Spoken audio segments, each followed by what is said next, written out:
नमस्कार दोस्तों, स्वागत है आपका स्टडी फॉर सिविल सर्विसेज में। फ्री वीडियो के लिए चैनल को तुरंत सब्सक्राइब कर लीजिए और नोटिफिकेशन को जरूर ऑन कर लेना। हमारा फ्री वाला टेलीग्राम ये वाला ग्रुप जरूर से जरूर ज्वाइन कर लीजिएगा। नमस्कार दोस्तों, एक बार फिर से आपका बहुत बहुत स्वागत है स्टडी फॉर सिविल सर्विसेज में। और मैं एसके त्रिपाठी आज आप सभी के साथ जो हमारे करंट अफेयर्स न्यूज की एनालिसिस की सीरीज है उसको कंटिन्यू करूंगा, जो आपके सारे एग्जाम पॉइंट ऑफ व्यू से बहुत ज्यादा लाभकारी है। तो आप इसको पूरा एंड तक देखें और आंसर राइटिंग जो टॉपिक्स दिए जाते हैं डेली, उसको आप कंसिस्टेंट तरीके से लिखते रहिए, क्योंकि वही आपकी सफलता को सुनिश्चित करेगा। और आगे बढ़ने से पहले मैं आप सभी को बता देना चाहता हूं कि स्टडी फॉर सिविल सर्विसेज के पेड कोर्सेज चल रहे हैं, जिनके बारे में डिटेल्स में जानकारी आप इन 2 नंबर्स पे कॉल करके जान सकते हैं और उन्हें ज्वाइन करके आप उनका महत्तम लाभ अर्जित कर सकते हैं। और साथ ही दोस्तों, अगर अभी तक आपने हमारा टेलीग्राम चैनल ज्वाइन नहीं किया है तो आप उसे ज्वाइन कर ले, और साथ ही जो अपना चैनल है @ओनली करंट अफेयर्स टेलीग्राम में, उसको जरूर ज्वाइन कर लें, क्योंकि करंट अफेयर्स से रिलेटेड जो भी नोटिफिकेशंस होते हैं इंपॉर्टेंट, वो वहां आपको उपलब्ध कराए जाते हैं। तो आइए हम अपनी सीरीज को कंटिन्यू करेंगे। तो आज की जो हमारी सबसे पहली न्यूज़ है वो जीएस पेपर थर्ड से रिलेटेड है, क्योंकि आपको पता है कि एग्रीकल्चर से रिलेटेड जो टॉपिक है आपका, वो आपका इकोनॉमी के पेपर, जो आपका जीएस पेपर थर्ड है जहां पर एनवायरमेंट भी है, तो वहां से वो क्या है, वहीं से वो संदर्भित है। ठीक है ना। तो यहां पर एक योजना जो है उसके बारे में ये न्यूज़ है कि राष्ट्रीय कृषि विकास योजना, ठीक है ना, एग्रीकल्चर में हमारे यहाँ बहुत तरीके की सुधार की जरूरत है। उसको हम थोड़ा डिस्कस कर लेते हैं, योजना को बाद में करेंगे, क्योंकि इसमें फिर वही बात है कि करंट को जब तक हम स्टैटिक से लिंक नहीं करेंगे तो वो करंट हमारे किसी मतलब का नहीं। करंट से हमको फैक्ट्स मिलते हैं, फिर हम स्टैटिक से कॉन्सेप्ट को लिंक करके वहां पर मार्क्स को फेच करते हैं। मेंस में क्वेश्चन भी वैसे ही फ्रेम होते हैं। तो अगर हम हमारे भारत देश में देखें कि हमारे यहाँ जो कृषि क्षेत्र है उसमें समस्या क्या है, तो देखिए कुछ डेटा है जो आप लोगों को पता होगा कि जैसे हमारे यहाँ जो टोटल जो फार्मर्स हैं उसमें लगभग जो 80% अप्रोक्सीमेटली डेटा है ये, कि जो 80% जो हमारे यहाँ फार्मर्स हैं वो कैसे हैं, स्मॉल और जो मार्जिनल है। स्मॉल और मार्जिनल का मतलब क्या होता है, जो सीमांत कृषक, जिनके पास जो है 2 हेक्टेयर से कम जमीन होती है, उनको बोला जाता है ना। मतलब जो भूमि के जोत का आकार है वो बहुत छोटा होता है उनके पास। ठीक है। फिर दूसरी बात आप देखेंगे कि ये जो फ्रेगमेंटेशन है लैंड का, अगर आप 1970s से देखेंगे और आज के ट्रेंड में देखेंगे 2020 तक, तो जो फ्रेगमेंटेशन ऑफ लैंड होल्डिंग है वो लगातार डिक्रीज हुई है। क्यों? क्योंकि अब न्यूक्लियर फैमिली का कंसेप्ट आ गया है। ठीक है ना। तो घर में भी जो जमीन होती है वो लगातार जो है फ्रेगमेंटेड होती चली जा रही है। फिर उसके बाद आप देखेंगे ईयर वाइज अगर डेटा देखेंगे, ऐसे ही 70s से उसको आप क्या करेंगे, कंपेयर करेंगे, तो जो एग्रीकल्चर सेक्टर है हमारे यहाँ, उसमें जो डिपेंडेंसी है पॉपुलेशन की वो लगातार जो है वो बढ़ती जा रही है। और जितनी भी टोटल पॉपुलेशन है, मान लीजिए कि 100% हमारे यहाँ, अगर हम मान ले कि जो पॉपुलेशन हमारे यहाँ एग्रीकल्चर से और उससे रिलेटेड जो एलाइड सेक्टर है, अगर उसमें टोटल पॉपुलेशन ले उनका, है ना, तो जो वहां पर टोटल पॉपुलेशन 100% मान ले, तो उसमें से जो 25% जो इनकम है आपकी, वो ओनली आती है किससे, जो आपकी मतलब नॉन एग्रीकल्चरल एक्टिविटीज हैं। ग्रामीण क्षेत्र की बात कर रहे हैं अपन, है ना, जो हमारे यहाँ ग्रामीण क्षेत्र है, गांवों का जो एरिया है, वहां की बात कर रहे हैं कि वहां पे जो आय होती है उनकी 100% आय हुई, तो 25% जो इनकम है वो केवल गैर कृषि क्षेत्र से आती है।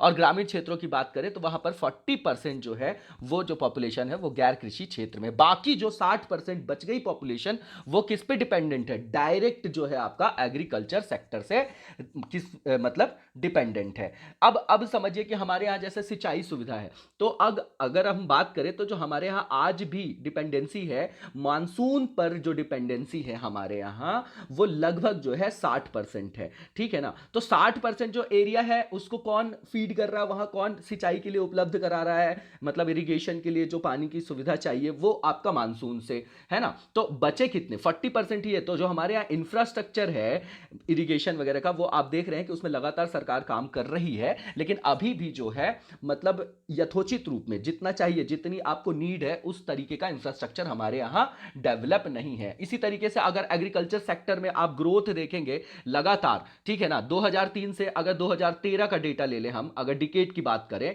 तो उसमें आप देखेंगे तो जो ग्रोथ हुई है एग्रीकल्चर सेक्टर में वो केवल हुई है 2003 से 13 का डेटा लेते हैं अपन, तो वो लगभग है 1.5% हुई है, ठीक है ना। और जो अगर ओवरऑल आप इकोनॉमिक ग्रोथ देखेंगे इंडिया में, तो वो 6% से 8% के अराउंड है। तो देखिए कि जो टोटल ग्रोथ है वो आपकी 6 to 8% है, और ये आपकी 1.5% है। तो आपको यहां पर विरोधाभास, कॉन्ट्रडिक्शन दिखाई दे रहा है ना, कि इस सेक्टर में सुधार की जरूरत जो है वो क्यों है। और यहीं पर आप इन्फ्लेशन देखेंगे इसी दौर में, तो लगभग 4 to 5% की रेंज से वो बढ़ा है, ठीक है ना। और हमारे यहाँ लगभग जो है अभी भी जो है 58% टोटल पॉपुलेशन जो है वो कृषि क्षेत्र, मतलब एग्रीकल्चर और जो उसका अलाइड सेक्टर है उस पर डिपेंडेंट है, ठीक है ना। तो ये सब क्या है, आपके ये मुद्दे हैं। ये मैंने क्यों बताया, इसीलिए इसमें सुधार की जरूरत होती है, ठीक है ना। अब हम ये देखते हैं कि जो हमारे यहाँ किसान हैं, जो कृषि है, उसमें किस तरीके से हम उनको क्या कर सकते हैं, एम्पावर्ड कर सकते हैं,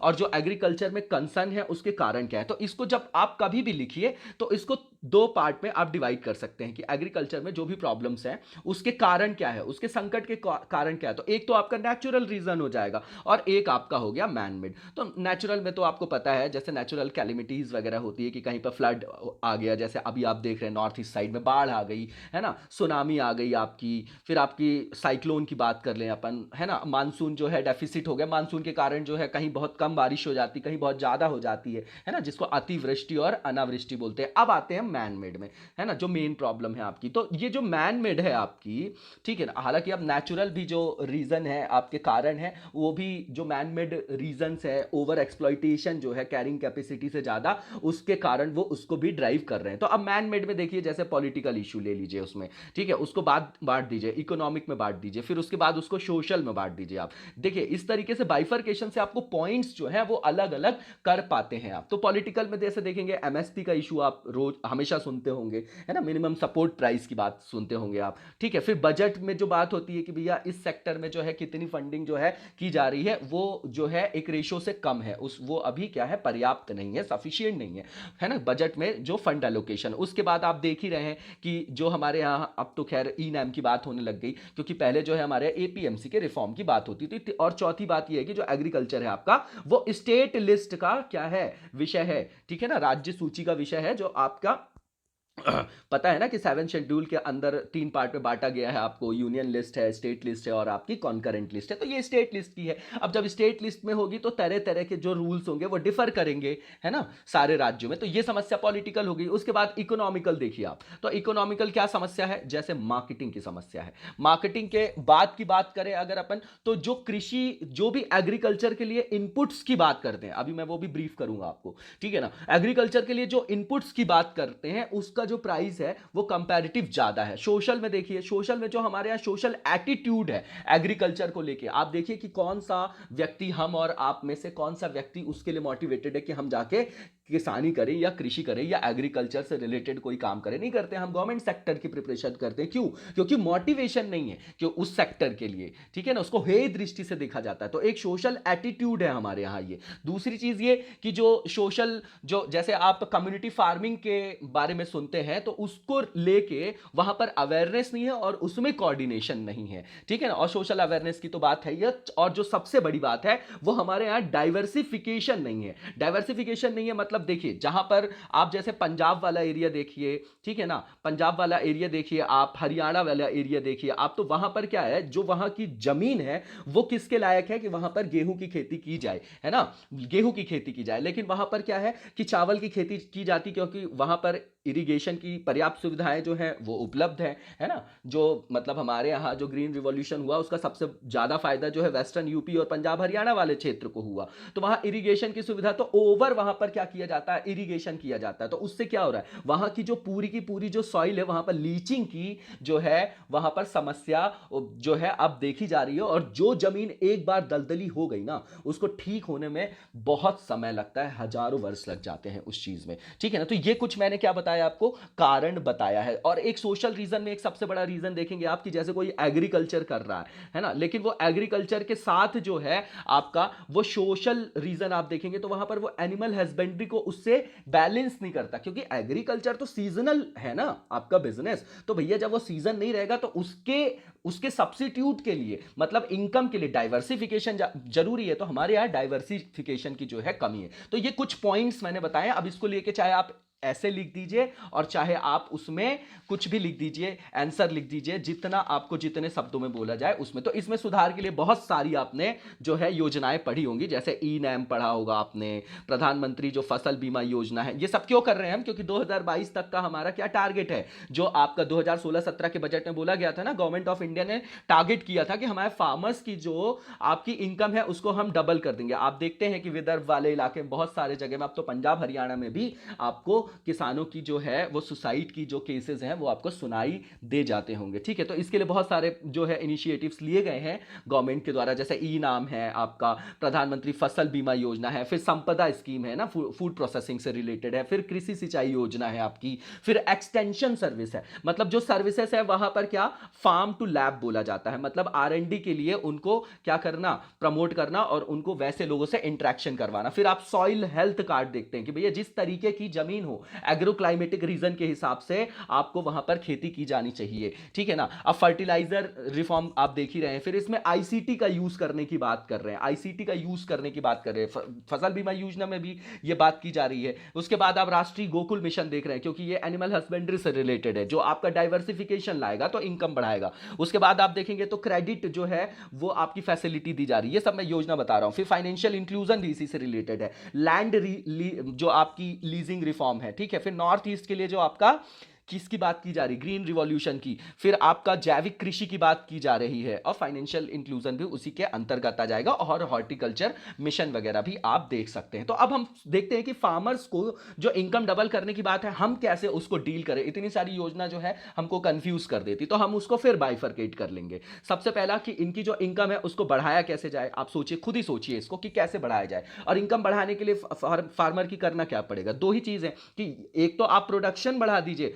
दूसरी चीज उसकी प्रोडक्टिविटी बढ़ा दीजिए, उत्पादकता। तो दोनों को बढ़ाने के लिए उसको लिंक करना है आपको मार्केट से, इसीलिए ई नाम की बात हो रही है। ठीक है, उसमें आपने एक ऑर्गेनाइजेशन का भी नाम सुना होगा जिसको एफपीओ बोला जाता है, फार्मर प्रोड्यूसर ऑर्गेनाइजेशन। अब जो इनपुट है आपका वो कैसे सस्ता होगा, है ना, आपको ये देखना पड़ेगा ना, जब वो सस्ता होगा तभी तो उसमें प्रॉफिट होगा। तो इनपुट की बात करें एग्रीकल्चर में तो कैसे सस्ता होगा, तो किस किस चीज की जरूरत है, बिल्कुल नॉर्मल एक मतलब लेमैन की कंसेप्ट में आप चलेंगे तो आपको बहुत नॉर्मली समझ में आएगा कि बहुत ही आसान चीजें हैं, इसको रटने की जरूरत नहीं। आपको क्या इलेक्ट्रिसिटी देनी होगी उनको, ठीक है, फार्मर्स को, फिर इलेक्ट्रिसिटी के बाद उनको वाटर फैसिलिटी, इरिगेशन के लिए पानी की सुविधा देनी पड़ेगी। उसके बाद आप देख रहे हैं खाद वगैरह देना पड़ेगा उनको, फर्टिलाइजर देना पड़ेगा, और उसके बाद उनको मतलब वहां पर जैसे मशीनरी वगैरह होती है वो देना पड़ता है। ठीक है, तो उसी के लिए तो ये सब योजना है। अब इसी के लिए आप योजना देखते हैं कि सौर सुजला है, ठीक है ना, सोलर एनर्जी के लिए, सॉइल हेल्थ कार्ड है, नीम कोटेड यूरिया है आपका, नेशनल सीड जो है कॉर्पोरेशन जो है आपकी, उसके थ्रू जो पॉलिसी लाई गई है।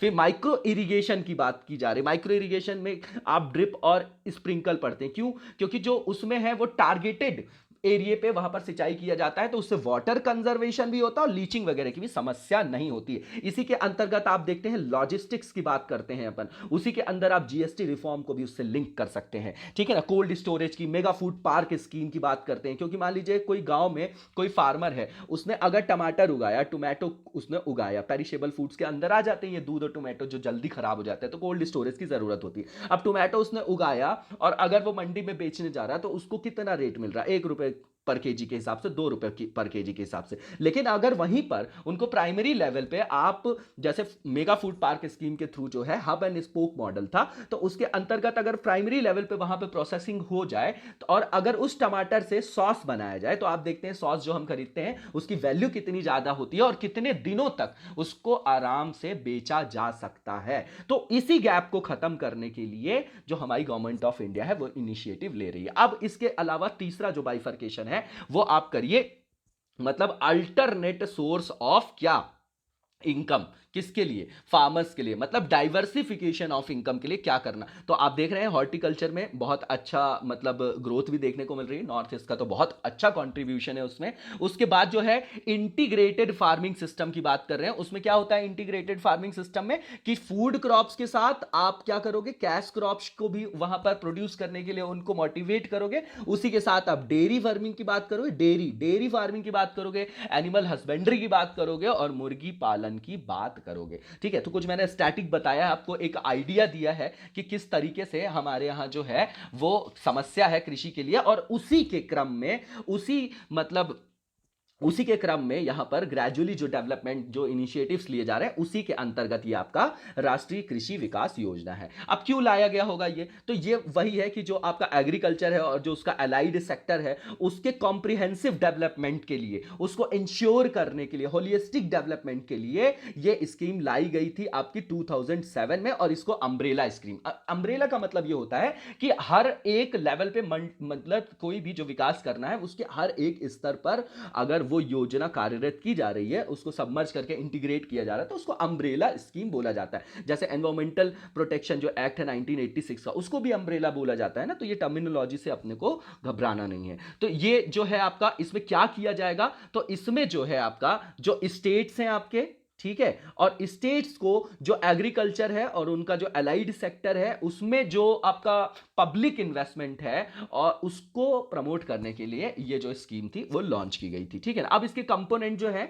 वो बहुत मतलब क्रिस्प पॉइंट है इसमें इनोवेशन को और एग्री इंटरप्रेन्योरशिप को डेवलप करने के लिए ये प्रोग्राम लाया गया है ना, नवाचार लाना है वहां पर। ठीक है ना। तो उसके लिए क्या करना पड़ेगा, अब नॉर्मल समझिए, जैसे स्टार्टअप्स की बात कर रहे थे, तो वो आपका एग्रीकल्चर में स्टार्टअप्स है, तो क्या करना चाहिए आपको, इसके लिए आपको सबसे पहले तो फंड देंगे, तब तो लोग आएंगे स्टार्टअप्स में, क्योंकि सबसे ज्यादा रिस्क होता है। कोई भी स्टार्टअप डलता है तो ये पता थोड़ी है कि वो सक्सेस ही हो जाएगा, है ना, वो सक्सेस ही हो जाएगा बहुत ज्यादा। इसीलिए तो बोलते हैं कि इंटरप्रेन्योरशिप की जो डेफिनेशन होती है वो यही होती है कि जो जितना रिस्क ले सकता है, मतलब रिस्क टेकिंग कैपेसिटी जिसकी ज्यादा होगी, वही इंटरप्रेन्योर कहलाता है ना। तो इसमें क्या किया जाएगा, एंटरप्रेन्योरशिप को बढ़ावा देने के लिए, वैसा एक एटीट्यूड बनाने के लिए फंडिंग वगैरह की जो है व्यवस्था की जाएगी। ठीक है ना। तो इसी के अंतर्गत जो है एक कंपोनेंट के रूप में इसमें इनोवेशन और इंटरप्रेन्योरशिप डेवलपमेंट प्रोग्राम को इसमें क्या किया गया है, एम्बेडेड किया गया है। ठीक है। इसके बाद आप देखेंगे तो ये जब ऐसा किया जाएगा तो वहां पर एक पूरा इकोसिस्टम डेवलप होगा,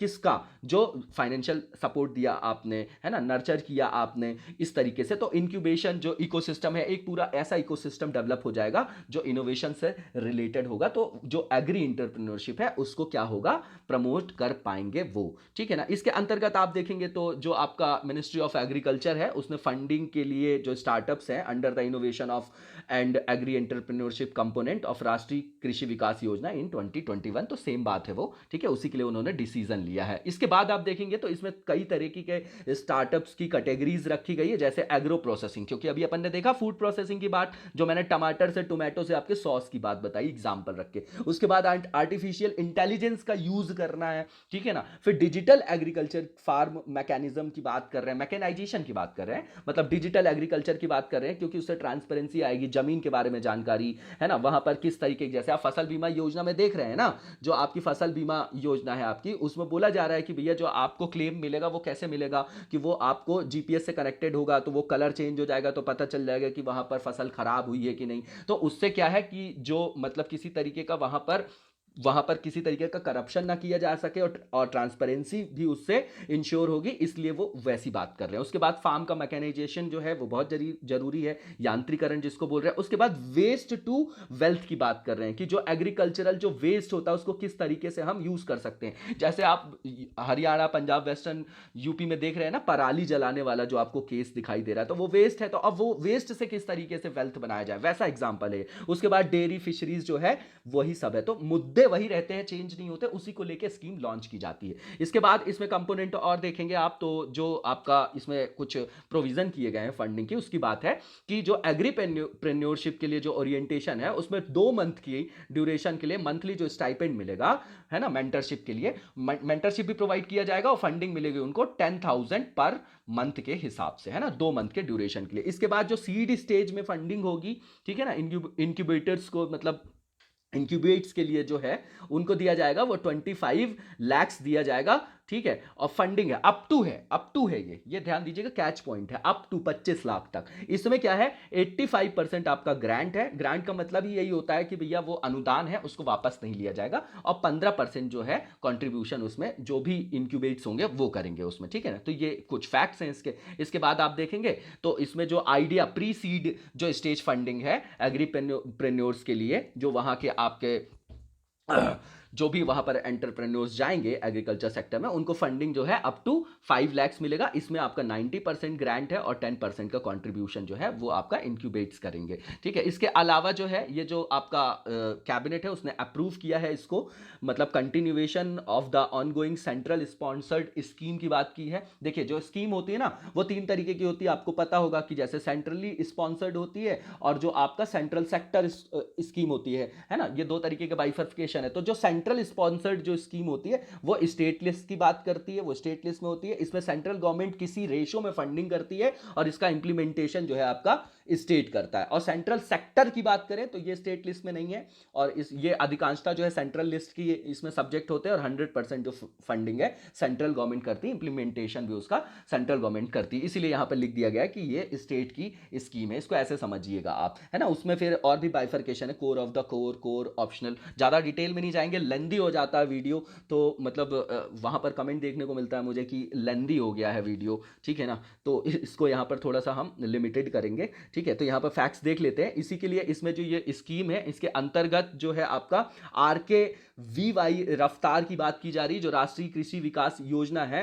एज राष्ट्रीय Krishi Vikas Yojana remunerative approaches for agriculture and allied sector regeneration, ठीक है ना, उसके कायाकल्प के लिए उसको वहां पर उसको मोटिवेट करने के लिए, उसके डेवलपमेंट के लिए जो है वो इससे लिंक किया जा रहा है, ठीक है। बिल्कुल कंटेक्चुअल चीज है ये। इसके बाद जो है इसका जो मेन ऑब्जेक्टिव है वो क्या है, वो आपको तो समझ में आ गया होगा कि डाइवर्सिफिकेशन है और इसको जो एग्रीकल्चर है आपको मेन जो इकोनॉमिक एक्टिविटीज है उसके सोर्स के रूप में डेवलप करना है। और उसके लिए फिर यहां पर कुछ ऑब्जेक्टिव्स बताए गए हैं जो इंक्लूड किए गए हैं इसमें, कि इसमें रिस्क मिटिगेशन की बात की गई है, ठीक है, इसमें रिस्क मिटिगेशन की बात की गई है। फिर जो एफर्ट्स हैं उनको स्ट्रेंथन करना है, सशक्त करना है ना, फार्मर्स के कैसे करेंगे, तो प्रमोट करेंगे आप एग्री बिजनेस को, एंटरप्रेन्योर्स को, थ्रू कैसे करेंगे, ये जो आपका एग्री इंफ्रास्ट्रक्चर है उसको क्रिएट करके, जो मैंने आपको मुद्दा बताया था वही यहां पर आ गया, क्योंकि एग्रीकल्चरल इंफ्रास्ट्रक्चर जो है वो हमारे यहां जो है जैसा होना चाहिए उस हिसाब से नहीं है, ठीक है ना। तो इसलिए उसमें काम करेंगे इसमें। उसके बाद आप देखेंगे तो इसमें जो मान लीजिए कोई भी स्थानीय जो आवश्यकता है, स्टेट्स की, हर स्टेट की अपनी जो एग्रो क्लाइमेटिक कंडीशन है वो अलग अलग है, तो उनके हिसाब से जो उनकी जरूरतें हैं, स्थानीय जो लोकल लेवल पे जो रिक्वायरमेंट्स है उस हिसाब से उनको स्कीम बनाने के लिए ऑटोनॉमी भी देंगे और उनको फ्लेक्सिबिलिटी भी देंगे, ठीक है ना, ताकि वो अपने हिसाब से योजना को बना सके, जो उस क्लाइमेट में, जो उस एग्रो क्लाइमेट के हिसाब से जो है वहां के इंफ्रास्ट्रक्चर के हिसाब से जो रिक्वायरमेंट है उससे वो लिंक हो जाए, ताकि, ठीक है ना। उसके बाद जो है आपका इसमें देखिए इसमें यूथ को अट्रैक्ट करने की बात की जा रही है, जो मैंने आपको शुरू में ही बताया। तो इसमें क्या किया जाएगा, स्किल डेवलपमेंट की बात की जाएगी, इनोवेशन की बात की गई है और आपका एग्री बिजनेस मॉडल्स की बात की गई है, ठीक है ना। इसके बाद जो है आपका जो RKY जो रफ्तार की बात की अपन ने स्कीम की, वो कंटिन्यू करेगा किसको, जो इंप्लीमेंट करने के लिए जो आपकी सेंट्रली स्पॉन्सर्ड स्कीम है। सेंट्रली स्पॉन्सर्ड जो स्कीम है मैंने बताया ना रेशो में होता है, तो यहां पर 60-40 का रेशो है। 60 आपका सेंट्रल मतलब करेगी गवर्नमेंट ऑफ इंडिया और जो है 40% का उसमें जो शेयर है वो स्टेट करेगी, है ना। एक्सेप्शन हर जगह रहता है इसमें, जैसे नॉर्थ ईस्टर्न जो आपके स्टेट हैं और यूटीज जो है, यूटीज को तो ग्रांट जो है 100% मिलेगा, और जो नदन वाले, नॉर्थ ईस्ट वाले जो आपके ये वाला जो एरिया है भारत के मैप में नॉर्थ ईस्ट वाला, तो उस जगह में वहां फंडिंग जो होती है 90:10 का रेशो होता है, क्योंकि वो जो है वो उतने डेवलप्ड एरिया नहीं, अभी आपको पता है, और वहां के लिए लगातार हमारी सरकार काम कर रही है, इसलिए इनको ज्यादा फंडिंग दिया जाता है, ठीक है ना। क्योंकि वेलफेयर स्टेट को मतलब जो काम है वो किसका है, गवर्नमेंट ऑफ इंडिया का, उसी के तहत ये आप इसको रख सकते हैं। तो ये इसके बारे में न्यूज थी। इसके बाद जो है इसी से लिंक्ड है, एग्रीकल्चर से रिलेटेड नेक्स्ट जो न्यूज है हमारी, वो प्राइमरी सेक्टर लैंडिंग की न्यूज है। अब प्राइमरी सेक्टर लैंडिंग के बारे में आपको पता होगा कि ये जो है प्राथमिकता क्षेत्र का ऋण वाली बात है इसमें। तो ये जो है इसके अंतर्गत जो है वो PSLC वगैरह लॉन्च किया गया था आपका,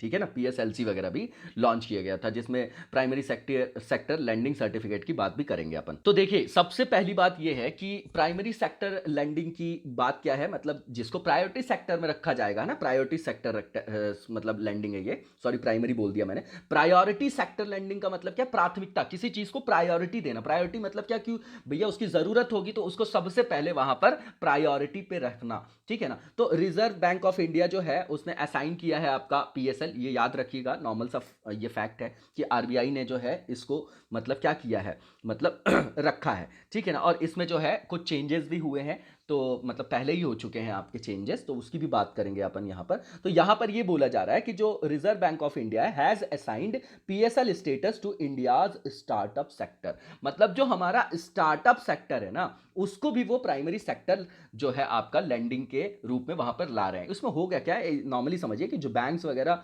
लोन वगैरह देते हैं वो जिस सेक्टर में, तो उनको वो उन्होंने बोलिए कि भैया जो वल्नरेबल ग्रुप्स हैं, जो आपके एग्रीकल्चर का एरिया है, ठीक है, तो इनको आप सबसे पहले दीजिए, क्योंकि वो वहां पर उनको सबसे ज्यादा जरूरी है फंडिंग को, और उनको जो हमारे कंट्री के जो मेन स्ट्रीम है डेवलपमेंट का, उसमें उनको क्या करना है, उनको वहां पर उनका इंक्लूजन करना है, इसलिए ये ऐसी बात करते हैं, इसको ऐसे समझिए आप, ठीक है ना। तो इंडिया का जो स्टार्टअप सेक्टर है उसको भी वो पीएसएल के अंतर्गत लाने की बात कर रहे हैं। It means those sector which the government of India and reserve bank of India consider as important for the development of the basic needs of the country, उसको वो प्राइमरी जो आपका लैंडिंग सेक्टर है उसके अंतर्गत लाते हैं। और ये फिर बैंक्स के लिए क्या हो जाता है, मैंडेटरी हो जाता है कि आप जो टोटल जो भी लोन दे रहे हैं उसका एक जो स्पेसिफिक मतलब अमाउंट होगा वो इस सेक्टर में आपको देना पड़ेगा, ठीक है ना। तो ऐसे समझिए यहां पर। और ये क्यों होगा इनकरेज करने के लिए लोगों को उस सेक्टर को डेवलप करने के लिए, और ताकि उनको जो है टाइमली क्रेडिट मिल जाए,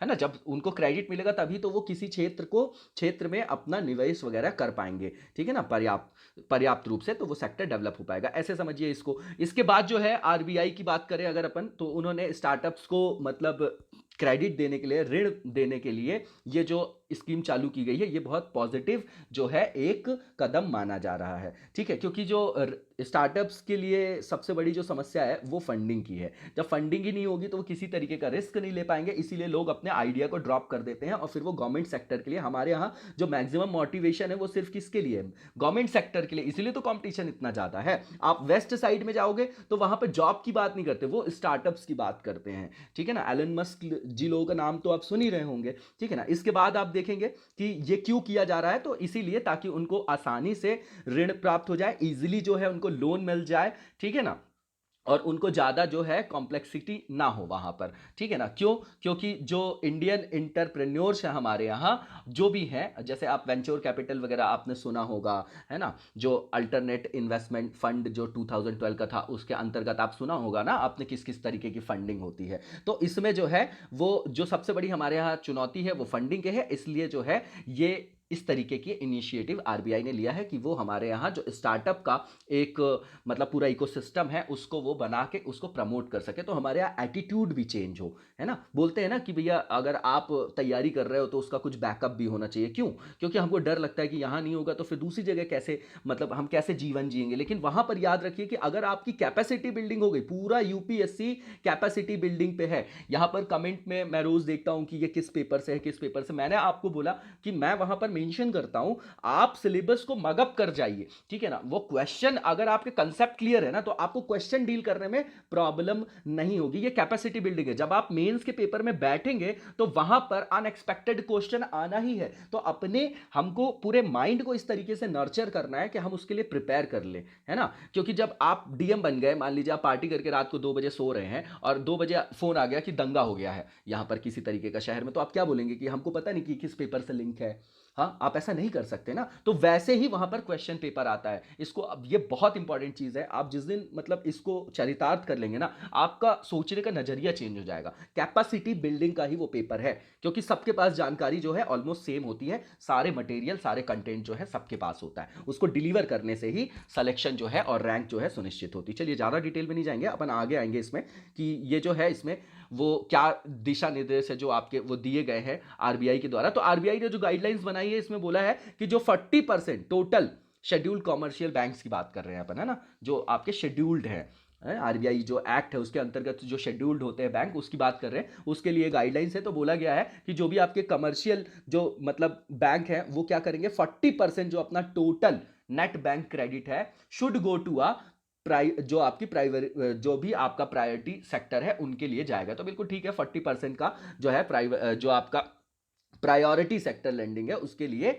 वहां पर प्रोविजन किया गया है, ठीक है ना। अब उसके बाद जो 10% है वो प्रायोरिटी सेक्टर एडवांस के लिए है, और जो 10% है वो टोटल नेट बैंक क्रेडिट के लिए है ना। जो भी उस दोनों में से ज्यादा होगा वो जाएगा आपको किस में, वीकर सेक्शन के लिए। वीकर सेक्शन में क्या आ गए, आपके फार्मर्स आ जाएंगे, आपके SC ST आ जाएंगे, आपके वुमेन्स आ जाएंगे, है ना, ट्रांसजेंडर आ जाएंगे, आपके डिसेबल्ड आ जाएंगे, वो किस में आ जाएंगे, है ना, एल्डरली पीपल भी आ जाते हैं उसी में आपके, ठीक है ना। तो इन सबको किस में, वल्नरेबल ग्रुप्स में, तो वीकर सेक्शन के लिए 10% का प्रावधान किया गया है इसमें। उसके बाद ये बोला जा रहा है कि जो टोटल आपका नेट बैंक क्रेडिट, जितना भी कोई बैंक जो है क्रेडिट दे रहा है, मान लीजिए 100 रुपए वो जो है अपना लोन बांटता है मार्केट में, तो जो 18% उसका होगा टोटल नेट का, वो किसको देगा, एग्रीकल्चरल एडवांसेस के लिए देगा, जो आपका प्रायोरिटी सेक्टर लेंडिंग के अंतर्गत ये फिर 18% की बात कर रहे हैं, ठीक है ना।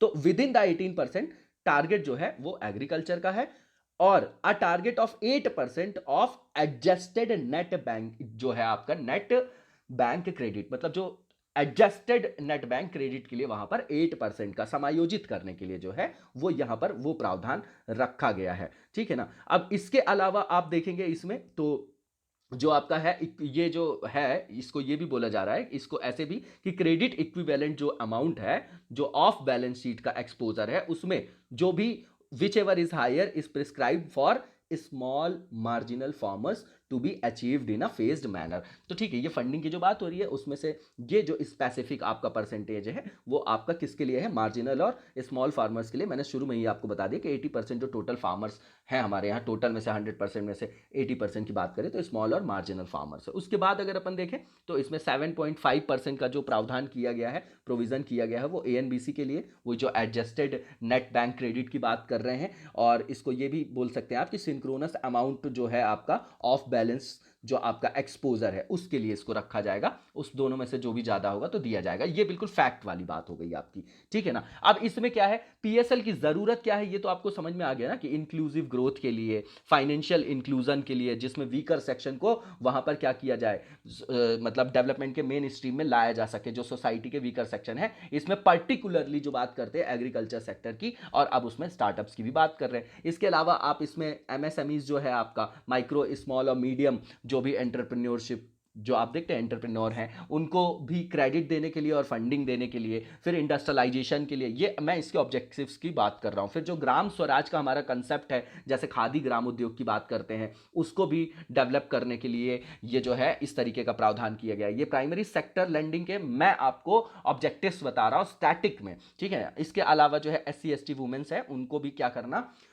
इकोनॉमिक लेवल पे मतलब रिलायंट बनाना, डिपेंडेंट किसी के ना रहें, क्योंकि जब वुमेन्स में आप मतलब क्राइम की बात करेंगे तो जो इकोनॉमिकली किसी पे डिपेंडेंट है उनके ऊपर जो है डोमेस्टिक वायलेंस की जो घटनाएं हैं वो ज़्यादा देखी जाती है। तो जैसे ही वो इकोनॉमिक रूप से रिलायंट हो जाती हैं तो भैया वो डिसीजन मेकिंग में शामिल हो जाती हैं, है ना, और डिसीजन उनको लेने की क्षमता आ जाती है, तो फिर वो उनके साथ जो है वायलेंस जो है वो कम होता जाता है। ये लिंकेज है, ठीक है ना। इसके अलावा आप देखेंगे तो जैसे साहूकार वगैरह का जो चंगुल होता था, उससे लोगों को बाहर निकाला, उसके लिए भी PSL को लाया गया था, ठीक है ना। अब ये जो एंटरप्रेन्योरशिप डेवलप किया जा रहा है वो क्यों किया जा रहा है, आप कैसे लिंक करेंगे, तो आपको पता है कि भारत को लगभग जो एक डेटा आया था कि 12 करोड़ स्किल लेवल जो स्किल्ड लेबर्स हैं, उनकी लेबरर्स हैं, उनकी जरूरत पड़ेगी। और अभी भी जो 55% हमारे यहाँ जनसंख्या है वो लगभग जो है 25 वर्ष के आसपास है, तो उनको जो है डेमोग्राफिक डिविडेंड में कन्वर्ट करने के लिए हमको वहां पर इस तरीके की जरूरत है कि नहीं है कि हम PSL में शामिल करें किसको,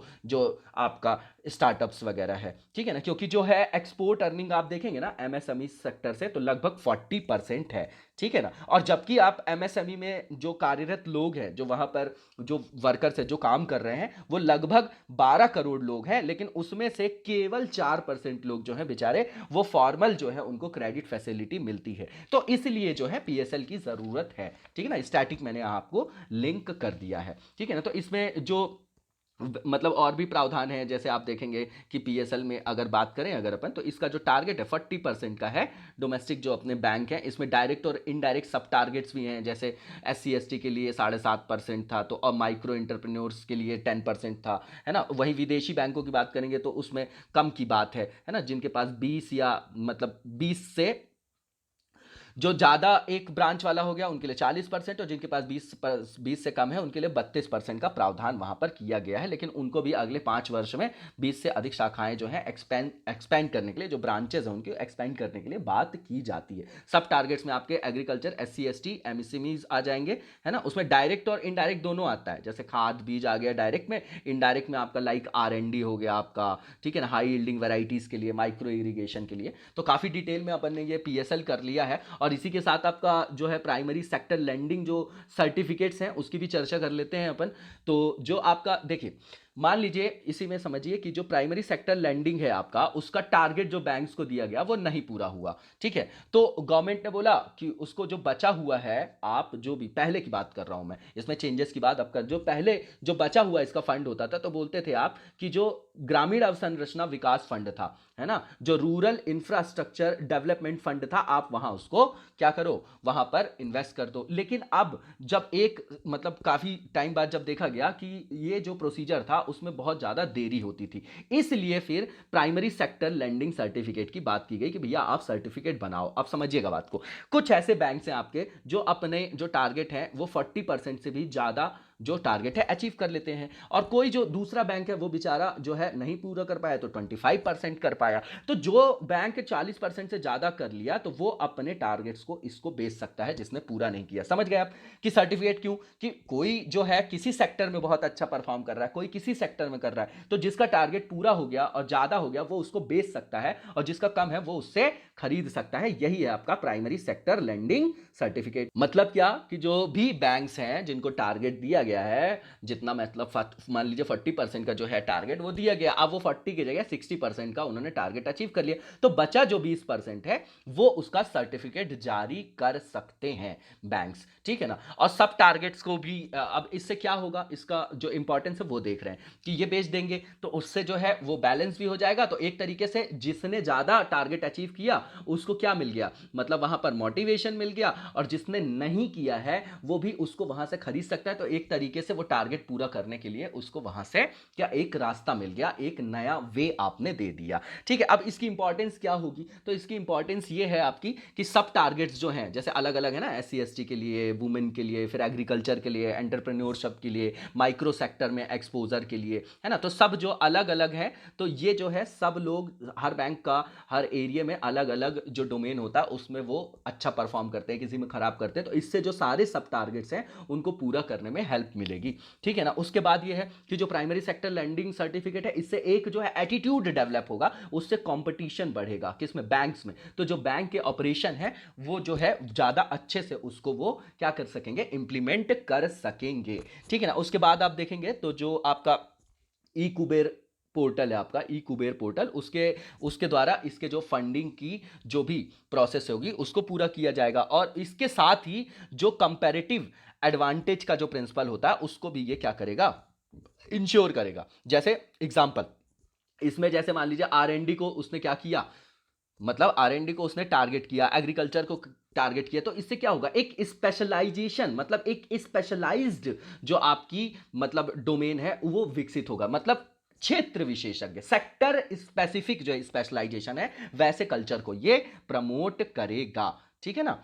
तो ये हो गया आपका। अच्छा, PSLC के अगर प्राइमरी सेक्टर लैंडिंग सर्टिफिकेट की बात करें तो इसके जो अगर अपन व्यापार की बात करें, बिजनेस की, तो इसके लिए कौन एलिजिबल होगा, तो इसमें जो है आपके सारे के सारे शेड्यूल बैंक आएंगे, उसके अंतर्गत आपके रीजनल जो है रूरल बैंक्स वो भी आएंगे, फिर उसके बाद जो आपके शहर में अर्बन जो आपके कोऑपरेटिव बैंक्स हैं वो भी आएंगे, स्मॉल फाइनेंस बैंक आएंगे, और लोकल एरिया वाले भी बैंक्स वगैरह वो भी इसके अंदर ही आते हैं। लेकिन इसमें कुछ कॉन्सर्न्स भी हैं, जैसे कॉन्सर्न्स ये है कि इसमें जो है अगर मान लीजिए ऐसा कोई डिफॉल्ट हो जाता है ना, जैसे एक बैंक मतलब सर्टिफिकेट जारी करके दूसरे को बेच रहा है, तो इसके बीच में अगर कोई डिफॉल्ट हो जाता है, वो उसको पे नहीं करता है, तो इसके लिए अभी कोई मैनेजमेंट के लिए कोई भी जो है वो व्यवस्था नहीं है ना। कुछ कॉन्सर्न्स की बात कर ले। फिर मान लीजिए कि कोई अगर बैंक ए है, मान लीजिए ये ए बैंक है और ये आपका बी बैंक है, इसने PSLC जो है वो इशू कर दिया, इसने ज़्यादा टारगेट इशू मतलब वो कर लिया था अचीव, ठीक है, और इसने जो है उसको बाय कर लिया, ठीक है ना, इसने बाय कर लिया। अब इसमें कोई मार्जिन जो है या फीस तो है नहीं,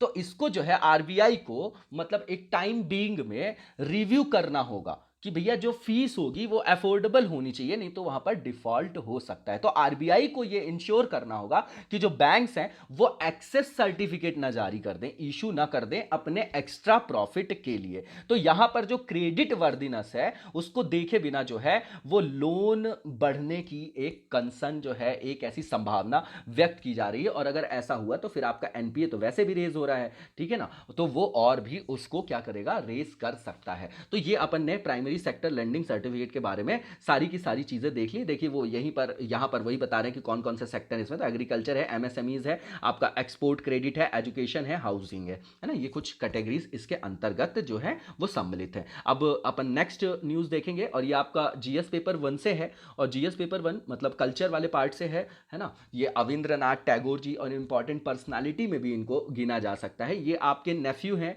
किसके, रविंद्रनाथ टैगोर जी के। और इन्होंने देखिए अब इसमें हमको क्या करना चाहिए, क्या देखना चाहिए इनमें कि इनका जो है मेन कंट्रीब्यूशन क्या है, किसमें कल्चर में और क्या लिटरेचर में भी इन्होंने कुछ कंट्रीब्यूट किया है ना। तो उसको देखना है हमको और ये देखना है कि कोई जो इंपॉर्टेंट ऑर्गेनाइजेशन है जिसको इन्होंने सेटअप किया हो, है ना, तो वो सब हमको देखना होता है। बिल्कुल कंटेक्चुअल क्वेश्चन आता है उसमें, प्री में भी और मेंस में भी कल्चर से रिलेटेड जो क्वेश्चंस होते हैं। तो अगर हम यहाँ पर देखें तो इन्होंने ये बहुत ज़्यादा प्रोमिनेंट आर्टिस्ट थे आपके, बंगाल जो स्कूल ऑफ आर्ट है आपका इंडिया का, उनका।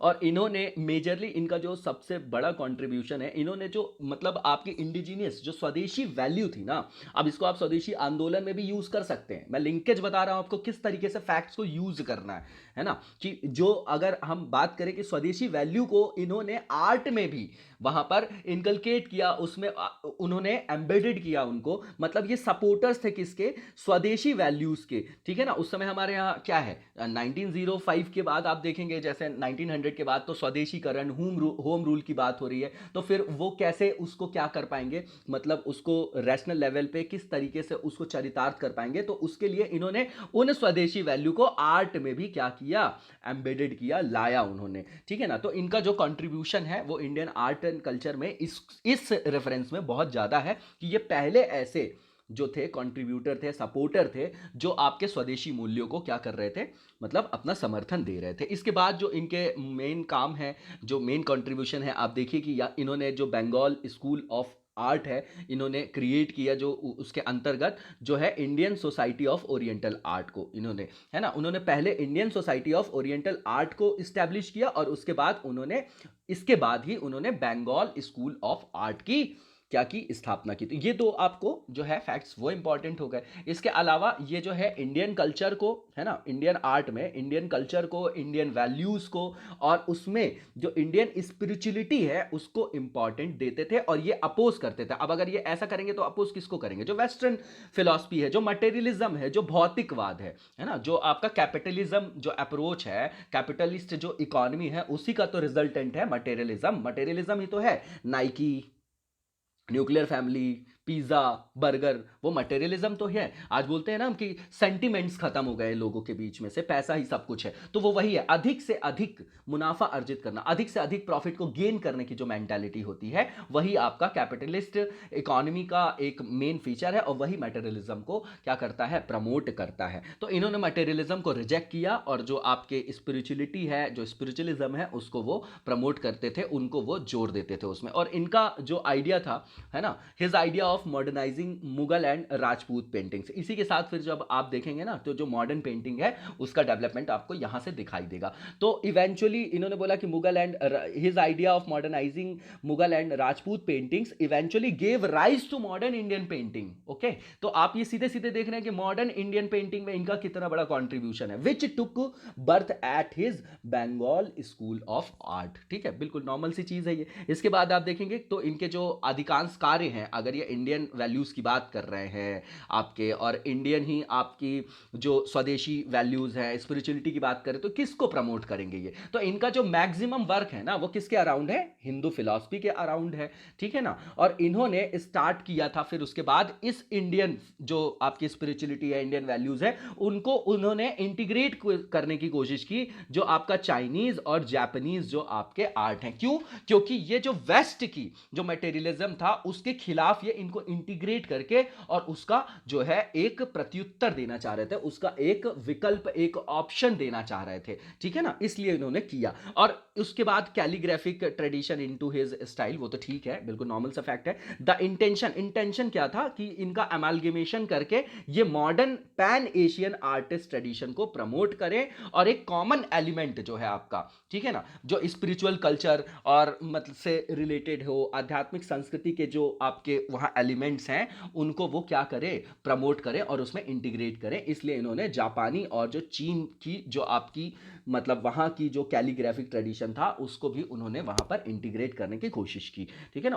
उन्होंने अपने काम में, अविंद्रनाथ टैगोर जी ने, ठीक है ना। तो ये कुछ इंपॉर्टेंट चीजें हैं। इसके बाद आप देखेंगे तो जो national gallery of modern art है न्यू दिल्ली की, वो ऑर्गेनाइज कर रही है वर्चुअल टूर, है ना। उसका टाइटल उन्होंने रखा है, ये न्यूज में आया ही इसलिए कि द ग्रेट मैस्ट्रो अविंद्रनाथ टैगोर, ठीक है, क्योंकि उनकी 150th जो है बर्थ एनिवर्सरी है अविंद्रनाथ टैगोर जी की, कब, जो आपकी 7 अगस्त 2020 को था। तो इसलिए ये इंपॉर्टेंट हो गया आपका, है ना, कि किस तरीके से इन्होंने मॉडर्न जो आपकी पेंटिंग्स हैं, जो मॉडर्न आपका हमारे यहाँ आर्ट्स का डेवलपमेंट हुआ, उसमें क्या कॉन्ट्रीब्यूशन है, इस क्वेश्चन को आप लिख भी सकते हैं, ठीक है। इनकी कुछ इंपॉर्टेंट फेमस पेंटिंग्स हैं, उनके नाम लिखे गए हैं, Bharat Mata, the passing of Shahjahan 1900, my mother 1912-13 की बात है, फिर फेरी लैंड इलस्ट्रेशन 1913 की, और जर्नीज एंड, है ना, सिरका जो है आपकी, वो लिखा हुआ है उन्होंने 1913 में, ठीक है ना। उसके बाद आप देखेंगे तो ये जो है केवल पेंटिंग में ही नहीं, मतलब ये जो है एक तरीके से जो है ये राइटर भी बहुत अच्छे थे, ठीक है ना। इनको मतलब बोला जाता है कि बहुत अच्छे ये बाल साहित्य के जो है बहुत ज़्यादा प्रोमिनेंट राइटर भी रह चुके हैं, और इनके जो मोस्ट जो लिटरेरी वर्क हैं वो चिल्ड्रंस के लिए हैं। सम ऑफ हिज बुक लाइक जो फेमस बुक्स हैं आपका, जैसे बूडो जो एंग्ला है आपका, फिर उसके बाद आप देखेंगे कि नलक है, फिर खिरेर पुतुल है आपका, है ना। तो ये जो है आपकी राज कहा जो मतलब राज कहिनी है आपकी, ठीक है ना। तो ये सब जो है इंपॉर्टेंट जो है आपका क्या है, इनकी बुक्स का नाम है। तो कुछ बुक्स के नाम आप मतलब इनके याद रखेगा, स्टेटमेंट में पूछा जा सकता है, डायरेक्टली तो खैर यूपीएससी नहीं पूछता है, स्टेट के एग्जाम्स में आ सकता है। And best example of Bengali जो चिल्ड्रन लिटरेचर है ना, वो आपका जो ये राज कहिनी लिखा हुआ है, ठीक है ना, वो है आपका। उसके बाद आप देखेंगे तो अरेबियन नाइट्स की जो इनकी श्रृंखला है वो इनकी बहुत अच्छे काम में से एक माना जाता है, उल्लेखनीय कृतियों में से एक माना जाता है उनको, ठीक है ना। और ये विलियम जो आपके रोथेंस थे, ठीक है ना, जो विलियम आपके रोथेंस्टिन थे, उनकी हेल्प से रविंद्रनाथ टैगोर ने पब्लिश किया था जो गीतांजलि, जो उन्होंने मतलब लिखा था इंग्लिश में लिखने के लिए, उनको अंग्रेजी में उसको पब्लिश करने के लिए उनकी द्वारा उनको हेल्प की गई थी, किसकी, विलियम जो आपके रोथेंस्टिन है, ठीक है ना। और ये आपके कुछ इंपॉर्टेंट जो हैं आपके फैक्ट्स हो गए उनके बारे में, ठीक है। तो ये न्यूज़ आपकी कवर हो गई। इसके बाद जो है नेक्स्ट न्यूज़ जो हमारी है वो कैग से रिलेटेड है, ठीक है ना। तो कैग जो है आपके, आपको पता है कि सीएजी के बारे में जो प्रावधान है हमारे कॉन्स्टिट्यूशन में, वो आपका आर्टिकल 148 से 151 के बाद 1 के बीच में है, ठीक है ना। तो आपको पता है कि जो एग्जीक्यूटिव है हमारे यहाँ, जिसको आप समझ लीजिए ऐसे ले लीजिए, काउंसिल ऑफ मिनिस्टर्स को, ठीक है ना। तो जो पार्लियामेंट्री कंट्रोल है ओवर एग्जीक्यूटिव, उसके अंतर्गत जो फाइनेंशियल जो आपकी अकाउंटेबिलिटी है उसको इंश्योर करने के लिए जो एक ऑर्गेनाइजेशन, जो एक संस्था बनाई गई है, वो आपकी कैग है, जो हमारे पब्लिक फंड की क्या करती है, रक्षा करती है। उसके बारे में ये देखती है कि भैया जो जनता का पैसा जिस लिए इशू किया गया है, क्या वो सही जगह खर्च किया जा रहा है या नहीं किया जा रहा है, इसको ऐसे समझिए। तो कैग की व्यवस्था जो है आपका, वो आपके कॉन्स्टिट्यूशन में पार्ट 5 के अंतर्गत है, 148 से 151 के बीच वो प्रावधान किया गया। तो ये आपको पता है कि जो हमारे यहाँ पब्लिक फंड है उसके मेन जो है कस्टोडियन है, संरक्षण है, और देश की जो संपूर्ण जो फाइनेंशियल मतलब जो भी आपकी व्यवस्था है उसके ये नियंत्रक होते हैं, ठीक है। इनका जो है स्टेट लेवल पे भी और सेंट्रल लेवल पे भी जो भी आपकी गवर्नमेंट की एंटिटी है उस पर इनका अथॉरिटी होती है, ठीक है ना। तो ये वहां पर जो भी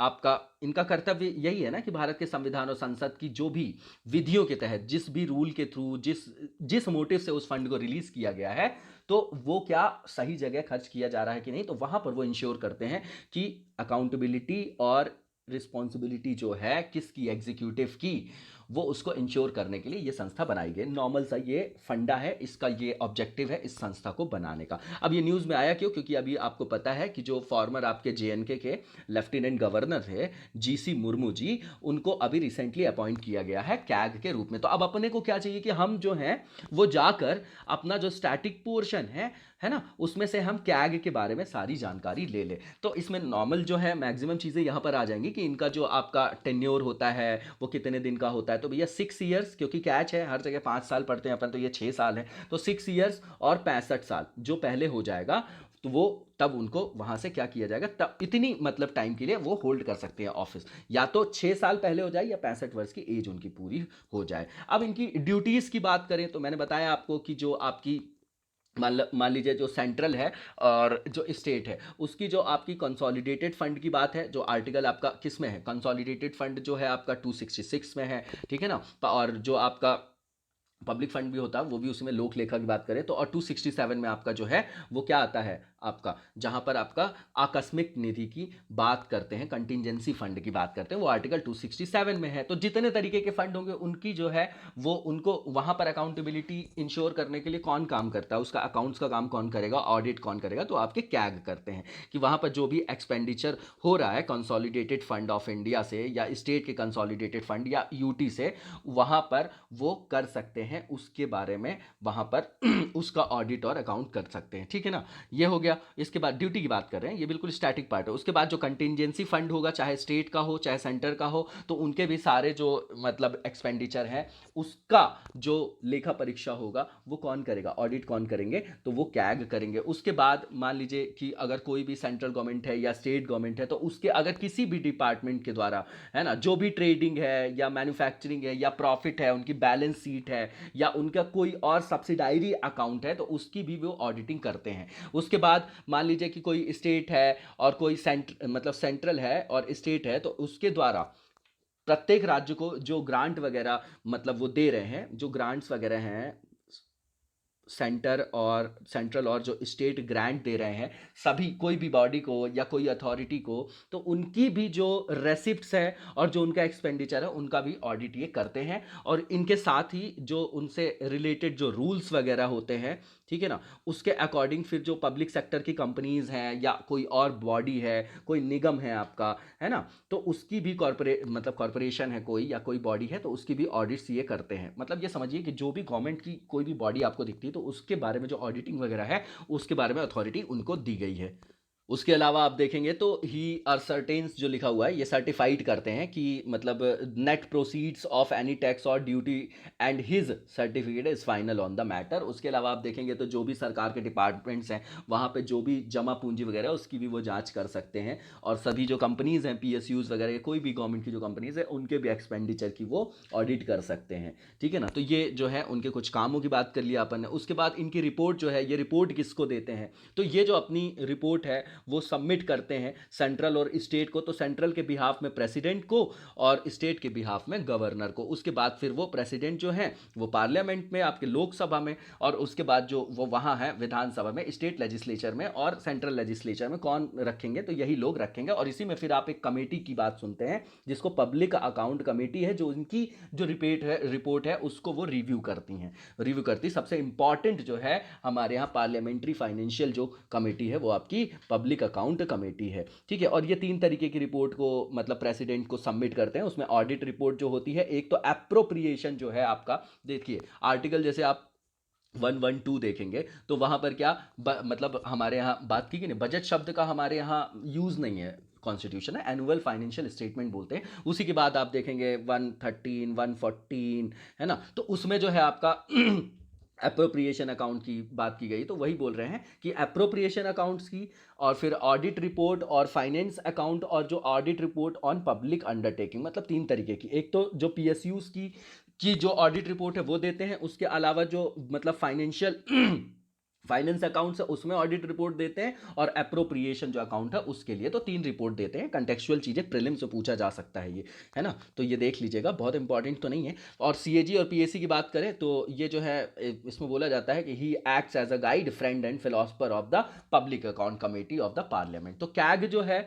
along with the it's mandatory regulatory and compliance audit performs. देखिए है क्या कि जो रिपोर्ट है इनकी उसमें जो रिव्यू करती है वो पीएसी करती है, क्योंकि वो आपकी क्या कौन पार्लियामेंट्री कमेटी है, ठीक है ना। तो ये जो दोनों हैं बहुत इंपॉर्टेंट आपके क्या है संस्थाएं हैं जो हमारे यहाँ फाइनेंशियल जो है वो ट्रांसपेरेंसी के लिए काम करती है, और फाइनेंशियल जो है जो आपकी अकाउंटेबिलिटी है एग्जीक्यूटिव की उसको क्या करते हैं, इंश्योर करते हैं। वो मैंने आपको शुरू में ही बता दिया है, ताकि जो आपका पब्लिक फंड है वो किसी तरीके से वेस्ट ना हो पाए, वहाँ किसी तरीके का करप्शन ना आ पाए, इसलिए, ठीक है ना। तो ये आपका इंपॉर्टेंट हो गया। उसके बाद जो है कैग जो है अपने कोई भी मान लीजिए उन्होंने अधिदेशित किया विनियामक और लेखा परीक्षा दायित्व के अतिरिक्त जो एग्जीक्यूटिव के जो पब्लिक फंड है उनकी भी निगरानी करता है। तो आप ऐसे समझिए कि जितने भी फंड है गवर्नमेंट के उसकी निगरानी करने के लिए कौन, कैग है। फिर कैग अपनी रिपोर्ट जो होगा प्रेसिडेंट को देगा, वो संसद में रखेंगे, फिर उसको रिव्यू करने के लिए आपकी पब्लिक अकाउंट कमेटी होती है, ठीक है ना। इसके बाद जो है इनका जो भी कोई इंपॉर्टेंट हमारे यहाँ कोई डेजिग्नेशन है, पद है, कोई ऑर्गेनाइजेशन है जो कॉन्स्टिट्यूशनल ग्राउंड है जिसका, तो उसकी जो है मतलब इंडिपेंडेंट होना उसका जरूरी है, तभी तो वो इंडिपेंडेंट होगा, तभी तो वो काम कर सकेगा न्यूट्रल रूप से। तो उसके लिए कुछ प्रावधान किए जाते हैं। तो इनका जो टेन्योर है वो उसकी सिक्योरिटी दी गई है उनको संविधान में कि इनको सिर्फ रिमूव किया जा सकता है प्रेसिडेंट के द्वारा, और वो भी जो है उनको हटाने की जो प्रक्रिया है वो बहुत कॉम्प्लेक्स बनाई गई ताकि आसानी से उनको हटाया ना जा सके, ताकि वो जो अपने ऑफिस का जो उनका टर्म है, टेन्योर है, उस दौरान काम कर रहे हैं तो किसी का प्रेशर ना हो, न्यूट्रल तरीके से काम कर पाएंगे। और ये राष्ट्रपति के प्रसाद पर्यंत नहीं धारण करते हैं अपनी जो भी पद होता है इनका, है ना। डॉक्ट्रिन ऑफ प्लेजर जो आपने सुना होगा, ये नियुक्ति भला उनके द्वारा होता है, लेकिन ऐसा नहीं है कि जैसे अटॉर्नी जनरल वगैरह है तो उनको हटा दिया जाता है, तो इनके थ्रू मतलब इनको नहीं हटाया जा सकता ऐसे। उनके लिए बहुत जटिल संसदीय पार्लियामेंट्री जो प्रोसीजर का जो है उसको फॉलो किया जाता है। इसके अलावा ये कि जब इनका ऑफिस जो है वो ये रिटायर हो जाएंगे या अपना जो है पद वहाँ से रेजिग्नेशन दे दें, तो उसके बाद ये सेंट्रल और गवर्नमेंट मतलब गवर्नमेंट ऑफ इंडिया के मतलब सेंट्रल में या फिर किसी स्टेट में किसी तरीके के ऑफिस को होल्ड नहीं कर सकते हैं। उसके अलावा जो इनका सैलरी है, सैलरी की जो कंडीशंस है या अन्य कोई भी सर्विस से रिलेटेड जो भी कोई भी कंडीशंस है वो कौन डिसाइड करता है, पार्लियामेंट डिसाइड करता है। इनका जो सैलरी है सुप्रीम कोर्ट के जो जजेस होते हैं उनके बराबर होती है, और इनके वेतन में, और मतलब जब एक बार इनको पद मिल गया, डेजिग्नेशन मिल गया, कोई जैसे अभी मुर्मू जी आपके कैग बन गए, तो जो शुरू में डिसाइड हो जाएगा तो उसमें किसी भी तरीके का उनको परिवर्तन नहीं किया जाएगा, जो उनको किसी भी तरीके का अलाभकारी जो है परिवर्तन नहीं किया जाएगा, है ना, जिससे उनको किसी तरीके का डिसएडवांटेज मिले। वो इसीलिए ताकि वो आसानी से न्यूट्रल रूप से काम कर सके। ये कुछ ना कॉमन चीजें हैं जो मेन जो हमारे यहाँ पद हैं उसमें आप देख सकते हैं, इस तरीके का उनको कॉन्स्टिट्यूशनल गारंटी दी गई है उनके कि आप न्यूट्रल तरीके से अपना काम कर सकें। जब न्यूट्रल होंगे तब ना किसी का प्रेशर नहीं पड़ेगा, नहीं तो सरकार के खिलाफ बोलने के लिए भाई अगर उनका इंटरफेयर हो जाएगा वहां पर तो बोल ही नहीं पाएंगे, तो फिर कैसे जो है सही चीज सामने आएगी, है ना। तो ये कुछ फैक्ट्स थे कैग के बारे में। इसके बाद नेक्स्ट जो हमारी न्यूज है बिल्कुल कंटेक्चुअल न्यूज है ये आपकी, कि 75th जो है आपकी एनिवर्सरी है किसकी, हिरोशिमा में जो एटॉमिक बॉम्बिंग हुई थी आपकी 6 अगस्त 1945 में। तो ये हमारे लिए इंपॉर्टेंट क्या हो जाता है कि जो वर्ल्ड हिस्ट्री में हमारा सेकेंड वर्ल्ड वॉर का जो टॉपिक है हम उसको देख जाएं, और वर्ल्ड हिस्ट्री की जो सीरीज है हमारी उसको आप देखिए। उसमें जो लास्ट वीडियो अभी अपलोड हुआ है वो आपका 1945 से लेके 1991 तक का पूरे वर्ल्ड के बारे में मैंने वहां पे ब्रीफ किया है। तो एटॉमिक जो आपका यहाँ अटैक हुआ था उसकी एनिवर्सरी आई, तो हमको ये याद करना कि भाई ये बम का नाम क्या था। ये वनडे एग्जाम पूछता है, आप यूपीएससी के प्रीवियस ईयर्स क्वेश्चन में देखिए कभी नहीं पूछेगा वो कि वो जो बॉम्ब वगैरह के नाम थे या किस डेट पे गिरा, ये सब नहीं पूछता है, वो स्टेटमेंट बनाता है। तो वहां पर जो है आपको है वर्ल्ड हिस्ट्री के बारे में कि मैनहट्टन यहाँ पर जो है वो प्रोजेक्ट लॉन्च किया गया था, ऐसे क्वेश्चन वो पूछ सकता है। तो आप वर्ल्ड हिस्ट्री की सीरीज को देखें और वहां से इसको कंप्लीट करें, है ना। तो इस यहाँ पर क्या किया गया था कि 6 अगस्त 1945 को यूएसए ने, क्योंकि उस समय जो जापान था वो बहुत ज़्यादा एग्रेसिव हो रहा था और जो ईस्ट इंडीज़ वाला जो इलाका है वहाँ पर जो ऑयल वाला क्षेत्र है वहाँ पर वो कब्जा करने की कोशिश कर रहा था। तो फिर यूएसए ने, ट्रूमैन थे उस समय वहाँ के प्रेसिडेंट, तो उनके कहने पे फिर वहाँ पर जो है न्यूक्लियर बम्बार्डिंग की गई, ठीक है ना। तो हिरोशिमा में और इसी के 3 दिन बाद फिर नागासाकी में 9 अगस्त को, तो उसमें बहुत सारे लोग खत्म हो गए और वहाँ पर फिर बहुत गंदी वहाँ पर कंडीशन जो है आज तक भी वहाँ पर उसका साइड इफ़ेक्ट देखा जाता है। और रेडिएशन जो था वो उसके कारण वहाँ पर ब्लैक रेन बोला जाता है, और जो विकिरण था उससे बहुत सारे लोग प्रभावित हुए, और अभी भी जो जनरेशन है उसमें उसका इम्पैक्ट देखा जाता है। ठीक है ना। तो इसीलिए जो है आपका 6 अगस्त को वहाँ पर 75वीं 75th जो है एनिवर्सरी मनाई गई, किसकी, जो परमाणु बम गिराया गया था, लेकिन कोरोना की वजह से बहुत लिमिटेड रूप में से उसको सेलिब्रेट किया गया। ठीक है ना। अब जो आगे लिखा हुआ है कि 1945 में आपका जो सेकेंड वर्ल्ड वॉर के लास्ट स्टेज में, देखिए वहाँ तो वो भी बोला जाता है, इसको जो यूएसएसआर है ना वो बिल्कुल डाउट में देखेगा, तभी कोल्ड वॉर का एरा चालू होगा। वो सोचेंगे कि ये जो मतलब आत्मसमर्पण करने वाला था जापान, तो भी ऐसा बोला जाता है, मतलब ये शंका है, तो भी यूएसए ने वहां पर बम्बार्डिंग की, है ना, उसकी ज़रूरत नहीं थी। तो यूएसएसआर उसको सोशलिस्ट, मतलब कम्युनिस्ट जो है आपका, कम्युनिज्म जो फिलॉसफी है आपकी सोशलिज्म की, उस पर वो हमले के रूप में इसको देखेंगे, और उसी के कारण कोल्ड वॉर चलेगा फिर 90s तक। ठीक है ना। तो यहाँ पर मैंने आपको बता ही दिया कि ईस्ट इंडिया के जो तेल समृद्ध जो ऑयल रिच एरियाज थे वहाँ पर वो कब्जा करना चाह रहे थे, कौन, जापानी जो आपकी सेना थी, इसलिए वहाँ पर बम्बार्डिंग की गई थी। और इसी बम्बार्डिंग के बाद फिर जो आपका जापान है वो सरेंडर कर देता है वर्ल्ड वॉर सेकेंड से, और फिर उसके बाद फिर वर्ल्ड वॉर जो है सेकेंड आपका ख़त्म भी हो जाता है। ठीक है ना। उसके बाद आप देखेंगे तो ये जो प्रोजेक्ट था, है ना, ये जो एटॉमिक बम था वो किसने, मतलब किसका रिजल्ट था, तो ब्रिटिश और अमेरिकन साइंटिफिक नॉलेज का था। और इसमें जो 2 प्लांट्स थे जहाँ पर इसको डेवलप किया गया था वो यूएस में था, जबकि जो साइंटिफिक लेबोरेटरी है आपकी वो मेंटेन की गई थी सेपरेटली। ठीक है ना। और ये जो सारा प्रोजेक्ट था इसी को बोला जाता है मैनहट्टन प्रोजेक्ट। ये इंपॉर्टेंट फैक्ट है जो यूपीएससी पूछ सकता है, विच वॉज द, जो इसका कोड नेम था ये किसके लिए, वो रिसर्च एफर्ट के लिए। ठीक है ना। तो ये कुछ इंपॉर्टेंट न्यूज़ थी इसके बारे में। इसके बाद जो नेक्स्ट आपका जो यहाँ पर न्यूज़ है वो ईडब्ल्यूएस से रिलेटेड है, आपका आरक्षण का मामला है। तो इसमें अब फिर से यहाँ पर चुनौती दी गई है, क्वेश्चन किया जा रहा है कि भैया ये जो आपका 10% वाला जो प्रावधान ईडब्ल्यूएस के थ्रू किया गया है ये आपका अनकॉन्स्टिट्यूशनल है, ये कॉन्स्टिट्यूशन के बेसिक स्ट्रक्चर के खिलाफ है, जो आपका 1973 में केशवानंद भारती वर्सेस केरल स्टेट से आया था ये बेसिक स्ट्रक्चर का, है ना। फिर उसके बाद 1992 में मंडल कमीशन के बाद जो इंदिरा साहनी जजमेंट आया था उसमें बोला गया था कि जो रिजर्वेशन का जो एक बैंड है ना वो 50% से ऊपर नहीं होना चाहिए। तो इसके कारण आप देख रहे हैं कि 50% का वो जो बैंड है वो वायलेट हो रहा है, इसलिए इसका अपोज शुरू से किया जा रहा है। और दूसरा उसका ग्राउंड ये है कि बोला जा रहा है कि भैया हमारे संविधान में जो बात है वो इकोनॉमिक आधार नहीं, वहां पर सामाजिक आर्थिक रूप से पिछड़े वर्गों को मतलब इस तरीके के रिजर्वेशन देने की बात है जो सोशल और इकोनॉमिक रूप से पीछे है। तो इसमें सिर्फ आप इकोनॉमिक आधार पे, इकोनॉमिक बेसिस पे कैसे दे सकते हैं रिजर्वेशन को।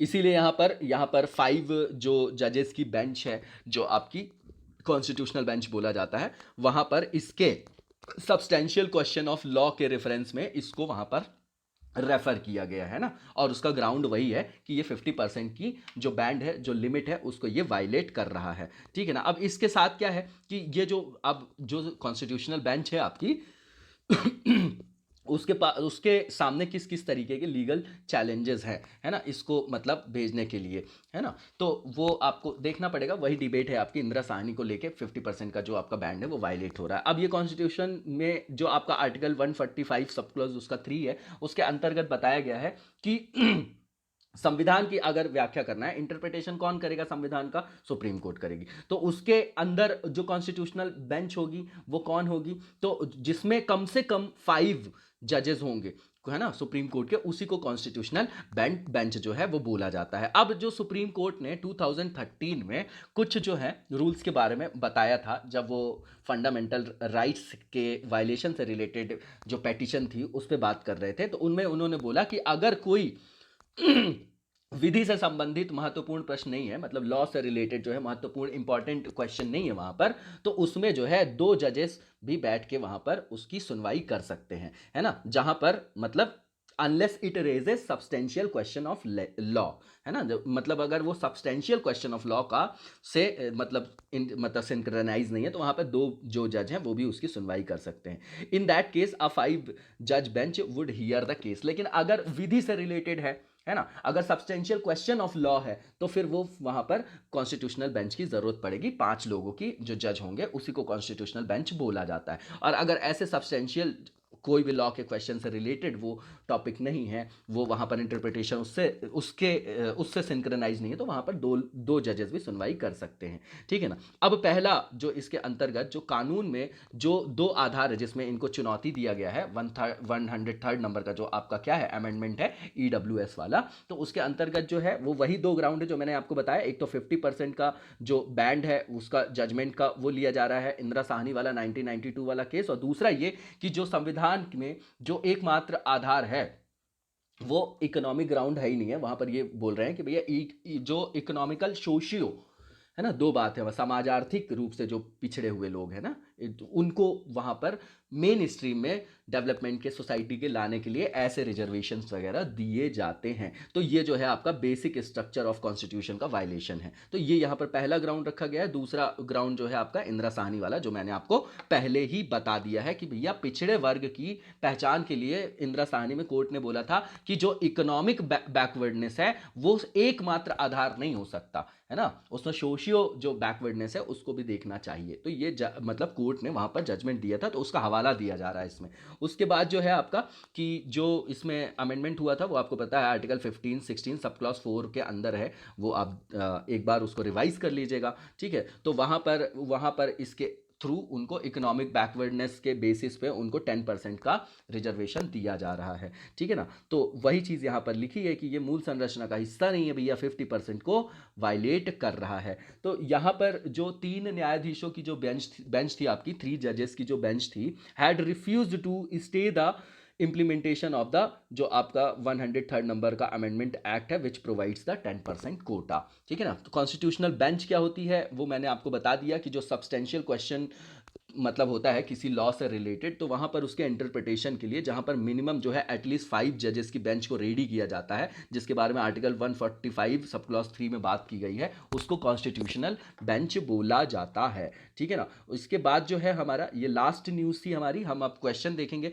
देखिए अगर हम सारी चीज़ों को कवर करते हैं तो वहां पर जो है थोड़ा सा लेंदी हो जाता वीडियो, लेकिन ये आपके लिए ही फायदेमंद है। मैं इसको कम टाइम में भी कर सकता हूं, लेकिन इसको आप पूरा देखिए और इसका मैक्सिमम जो है बेनिफिट अवेल करिए, ठीक है ना। तो ये जो पहला क्वेश्चन है इसमें वो है आपका जो नेशनल हैंडलूम डे है 2020 का, उसके बारे में कि ये जो है आपका 7 अगस्त को मनाया जाता है। और कब से मनाया जा रहा है ये, तो स्वदेशी आंदोलन से इसको, है ना, आधिकारिक रूप से 7 अगस्त 1905 में कलकत्ता के टाउन हॉल से इसको मनाने के लिए वहां से क्या किया गया था, प्रोक्लेम किया गया था ऑफिशियली। तो पहला स्टेटमेंट जो है आपका वो बिल्कुल ठीक है। और यहाँ पर दूसरा स्टेटमेंट देखें अगर अपन, दूसरा स्टेटमेंट है इसमें कि ये वुमेन एम्पावरमेंट के लिए बहुत इंपॉर्टेंट है, क्योंकि 7% जो वीवर्स हैं और अलाइड वर्कर्स हैं वो इनकी वुमेन है। अब ये वुमेन एम्पावरमेंट में आप इस फैक्ट को यूज कर सकते हैं ऐसे में भी आंसर में कि नहीं, तो दूसरा स्टेटमेंट भी ठीक है। तीसरा ये कि जो हैंडलूम सेक्टर है आपका, ठीक है ना, इसमें हैंडलूम भी है, पावरलूम भी है ना, तो हैंडलूम जो सेक्टर है आपका वो प्रोवाइड करता है 15% जो टेक्सटाइल प्रोडक्शन है कंट्री का, और मोर देन जो 43 लाख वेवर्स हैं वो यहीं पर एम्प्लॉयड हैं, ठीक है ना आपका। तो जो कैपिटल इंटेंसिव जो सेक्टर मतलब एम्प्लॉयमेंट की बात करते हैं, सेक्टर की बात करते हो, और जो लेबर इंटेंसिव सेक्टर, तो लेबर के अंतर्गत आ गया, है ना। तो अगर एम्प्लॉयमेंट रेशो हमारे यहाँ बढ़ाना है, लोगों को एम्प्लॉयमेंट देना है ना, तो उसके लिए यहाँ पर प्रमोशन बहुत जरूरी है, जैसे कॉयर वगैरह स्कीम के बारे में भी आपने सुना होगा, ठीक है ना। मिनिस्ट्री ऑफ जो टेक्सटाइल है वो प्रोवाइड कराती है reimbursement 75% of the fee towards admission to NIOS and to IGNOU for the category of SC ST जो बिलो पॉवर्टी लाइन है, वुमेन। क्यों, ताकि वो जो आपके हैं वो learning belonging to handlooms weavers families, ठीक है। तो ये बिल्कुल ठीक है, वो प्रवेश शुल्क के लिए इस तरीके की प्रमोशन के लिए वो ऐसी सुविधा उपलब्ध कराते हैं। ऑल स्टेटमेंट्स आर राइट और इसका आंसर आपका डी हो जाएगा, ठीक है। नेक्स्ट क्वेश्चन देखें हम, तो यहाँ पर किसान रेल के बारे में स्टेटमेंट है और जो बताना है कि कौन सा सही है।